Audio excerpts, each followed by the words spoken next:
நேற்று Bihar CM நிதிஷ்குமாருடைய video viral ஆச்சு. அதாவது அங்க இருக்கக்கூடிய ஆயுஷ் பிராக்டிஷனர்ஸுக்கு அவர் அப்பாயின்மெண்ட் லெட்டர் கொடுக்கும் பொழுது, ஒரு இஸ்லாமிய பெண்ணுடைய புர்காவை அவளுடைய சம்மதமின்றி அவளுடைய முகத்திலிருந்து விலக்குன வீடியோ சமூக வலைதளங்கள்ல வைரல் ஆகி பயங்கர கிரிட்டிசிசமை ஏற்படுத்துச்சு.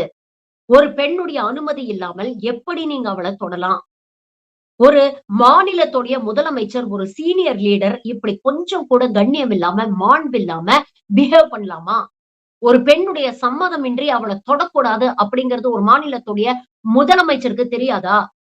எப்படி இத செஞ்சீங்க? அப்படிங்கிற கிரிட்டிசிசம் ஒரு பக்கம் வந்துட்டு இருக்கும் பொழுது, வெட்கமே இல்லாம நிதிஷ்குமார சப்போர்ட் பண்ணி, யுபியோடைய பிஜேபி மினிஸ்டர் சஞ்சய் நிஷாத் என்ன பேசுறாரு அப்படின்னு பாருங்க. சிரிச்சுக்கிட்டு நக்கலா சொல்றாரு, "பாவம் அவரும் ஆம்பள தானே, வயசானவர் தானே, ஏதோ பண்ணிட்டாரு.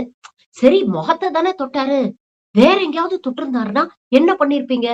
அப்படின்னு கொஞ்சம் கூட கவலைப்படாம, கொஞ்சம் கூட வெட்கமே இல்லாம பேசியிருக்கிறார்.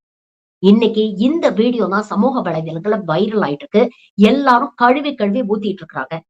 ஒரு பக்கம் நாரி சக்தி, பேட்டி பச்சாவ், பேட்டி படாவ் அப்படின்னு பெண் உரிமையை பற்றியும், பெண் பாதுகாப்பை பற்றியும் நமக்கு பாடம் எடுக்கக்கூடிய சங்கிகளுடைய உண்மையான மனநிலை என்ன அப்படிங்கிறத இந்த வீடியோல இந்த கேவலம் புடிச்ச மனுஷன் பேசின பேச்சு வெளிப்படுத்துது.